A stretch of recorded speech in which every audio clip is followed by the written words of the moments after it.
Hello there. I've missed you since we last spoke. I have been reading some really good books in the last couple months and I feel like I need to do kind of a reading update, but also just tell you some books that I think are so fantastic and I think everyone should read, or books that I just really enjoyed myself and I feel like are mildly underrated or perfectly rated, and you'll see what I mean when we get to it. So yeah, here are some books that I've really been enjoying and why I've been enjoying them, why I've been recommending them, who I'd recommend them to, and I hope you get some recommendations out of this. So number one is Ninth House by Leigh Bardugo. Everyone who's met me in real life knows that I absolutely love this book. And the second one is coming out in just a couple days. I am so beyond excited to read it. I love this book. I love the vibes. I love the characters. I love the writing. I do have a friend who we have pretty similar likes in books usually, and she really disliked this book. But that's okay. That happens. You can't always get what you want. Your friends aren't always going to like what you like. But for me, this book is a really awesome exploration of the dark academia genre mixed in with the fantasy elements. I do think that the second one is going to stray away from the dark academia and go straight into the elements, which I can't reveal why unless you've read this one, but basically at the end, we're not in Kansas anymore. I think you should read this book if you are foraying into fantasy and you're not so much a fantasy girly, but you do enjoy the magical realism side of things. I do think it has a really good blend of, as I said, like the dark academia vibes, but also the very fleshed out fantasy, which will become more fleshed out in the second one. Some criticisms I've said to this book are the writing style. I personally really like Leigh Bardugo's writing style. Sometimes it does come across as a little immature, but I do think it's because it's her first foray into adult writing, and I do think that will kind of improve as we get more into it, just because she was only YA. So sometimes this does read a little bit like YA, but honestly, I don't really mind that. I like YA, I like reading YA, so it doesn't really bother me that this sometimes feels like a bit of a YA novel, because I like that, so why would it bother me?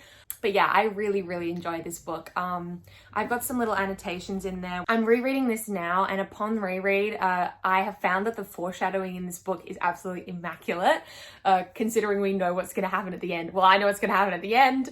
Going back to the beginning and reading it, wow, some of the lines, I was like, oh my God, she really told us what was going to happen just there. So yeah, I really do love this book, and I think it's really good. And I know some people don't like it, but I do, so whatever. The Lord of the Rings, which obviously I wouldn't say is underrated. I would say it's probably very well rated because it's one of the most famous fantasy series ever. I am on the third book, Return of the King, and I'm so excited to see where the series goes. I have seen the movies. I was born in 2002, so I've seen the movies. But the books definitely provide a different air of like that magical whimsy. I find the books to be a lot less serious than the movies, especially the first one.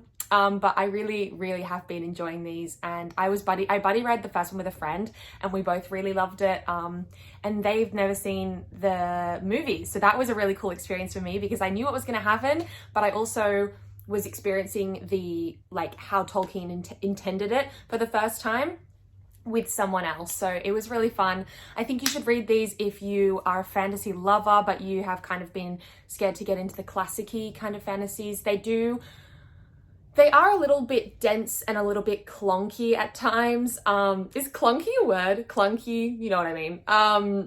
But they still are super fun. There is so much singing in the first one. Which isn't bad, but it's just hilarious. And upon recommendation from my friend actually who was reading it, looked up the songs on YouTube, and that was fun as well. So yeah, I do really recommend them. I am really loving them. Like any fantasy series, or like any book from before about 2000, you've got to take them with a grain of salt. They're not obviously going to be the most non-problematic series ever, but they are really enjoyable. And I feel like, considering the time that they were written in, they are pretty good in terms of that, because I've read some books from the 20s or the 60s when these were written that are so beyond. I was like, I can't read this anymore. And I won't bring up my girl Sylvia Plath, but yeah, so these are pretty good. And yeah, I really loved them. I really enjoyed them. And if you like fantasy, then you should give them a go. Next up, we have Giovanni's Room by James Baldwin. This book, man, this book broke me the fuck down. This was so beautiful. The writing was so exquisite. Ostensibly, this book is about a man who is living in Paris, an American man who's living in Paris, and he basically runs into a man at a gay bar and begins this whirlwind relationship with him. But you start the book off knowing the end, like you know what's going to happen in the end. I won't spoil it just in case you do want to read it, but it is about our main character reflecting on the relationship he had with this man, reflecting on how it affected him, how it affected the people around him. And it's really beautiful. It's really sad. And it'll make you cry. I cried and I was reading it on a plane. So that was fun. But yeah, it was so beautiful. I would recommend this if you like literary fiction, but you haven't really forayed into classics yet. This one is very much a classic, but it's short, it's accessible. The writing, as I said, is so exquisite. This line here, I wish that someone were here with me. I would make love to whoever was here all night long. I would labor with Giovanni all night long. And it's just this really beautiful exploration of this man's grief and his guilt and the way that gay people were treated in like the 1920s, but also kind of an American's perspective on Paris and the Paris social milieu. I don't know how to say that word. I learned it in school. So yeah, really enjoyed it, really loved it, and I think you'd love it too. Next up, we have Alone with You in the Ether by Olivia Blake. This book is very controversial, or not controversial, but a lot of people hate it and a lot of people love it. And I can see why. The writing definitely isn't for everyone, but if you love that vivid, extremely detailed, transports you into another world kind of writing, I really think you'd enjoy this. It is about two people who meet in a museum and both of them have their own issues, and it's kind of about how they kind of collide together and come apart and collide together, and the story of their love growing through that, but also the story of how they can never really be the same without each other. Yeah, I really do love this book. I devoured it. I read it all in one day. I wanted to literally gobble it up and swallow it down. It was so beautiful. There are some very heavy-handed metaphors, and there's a lot of maths talk because Aldo, who's the main male protagonist, is a mathematician. And so there is a lot of like quadratic equation talk, but if you're like me and you don't have a single math focused thought in your brain, I didn't find it that hard. Honestly, I just kind of skipped over those bits. But yeah, I did really enjoy it, and I think you would really enjoy it too if you like, as I said, that kind of very like vivid storytelling. It is also a romance, and it is also one of those books that will make you cry, which we're kind of getting a theme here. But yeah, it is very sad in a beautiful and gut-wrenching kind of way. And I think if you like that, then yeah, you should give this one a go.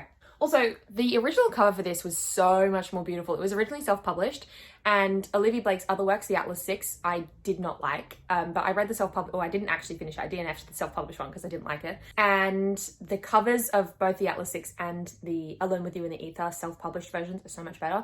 But I have heard that the Alone with You in the Ether published version versus the self-published version, they're not very different. Whereas the Atlas Six, they like overhauled the entire plot. So maybe I should give the Atlas Six a go. I really didn't like the self-published version. So yeah, that's my hot take of the day. Next, we have Bones and All, which you've probably heard about for the movie that came out with Timothée Chalamet and Taylor Russell. But the book is a different experience altogether. I would say the book is very Marin-minded. Marin is our main character, and the book really follows her story. It's not so much about Lee, which is Timothée Chalamet, whereas the movie is more of a love story. This book is about finding your people, finding people who are like you, and the kind of struggles of being a teenage girl. It is about cannibalism, so there's that, but it is a really beautiful exploration of feeling alone in the world, feeling like you're the only person who feels the way you do, and finding someone who not only feels the way you do, but sees you and understands you and empathizes with you. And I really, really, really enjoyed it, and I'd really highly recommend it. If you've seen the movie, you should still read this book because the plot goes very differently and the ending is quite different as well. yeah, as I said, I really, really loved this. I devoured it, no pun intended, in about a day. Actually, pun intended. I take that back, pun intended. So yeah, I mean, there is a bit of gore, so if you're not a gory girl, that's fine. You don't have to read it. But I would highly, highly, highly, highly recommend it because I did really love it and I did really enjoy it. And yeah. Last but not least is Babel by R.F. Kuang. Everyone and their mother is talking about this. I just actually saw a Jack Edwards video where he said he hadn't read this yet, which I was very surprised by, but to be fair, he doesn't usually read long books. So yeah, this book is a monster. It is the most thorough, well-researched, interesting, detailed book I have probably ever read in my life. I absolutely adored it and I cannot wait for the second one. It took me 3 weeks to read, which is quite a long time for me, but only because the writing was so immersive and you really felt like you were alongside those characters. When something bad would happen to them, I had to take a break. This book is about the effects of colonialism, but also kind of anarchy and rising up against the system and revolting and having a revolution. This book really kind of almost chewed me up and spat me out, and I was like crawling back in. I wanted more. I wanted more from every single character. Man, the antagonist in this is so good as well, because the antagonist is mainly the British Empire, but how the British Empire is controlling the characters in this book is so interesting and so unique. I've never read anything like it and I just loved it. So I really, really do recommend this book if you it's a very like dark academia, but again, it's one of those more fantasy style books. It's not giving the secret history. Like that. I feel like that's enough said. But yeah, I do really recommend it and I did really enjoy it. And I think that you should read it because I loved it. And I recommended this to a girl at the bookstore the other day and I was like, it's not one of those books that you can kind of read alongside other books, in my opinion. You have to focus, you have to put your mind to it and you have to read it. And she was like, I love that so much. And I was like, well, then this is the book for you because it is so good and so good. I can't say any more other than that. It's so good. So yeah, those are the books that I won't shut up about recently. I'm sorry to anyone who knows me in real life and has heard me do my spiel of all these recommendations recently. I also just finished The Stolen Heir by Holly Black and I really did enjoy that, but more thoughts coming on that in a later video. And yeah, so I hope you found some recommendations in this video today. If you didn't, let me know and I'll work on it. But it was lovely chatting to you. I hope to see you again soon. Mwah.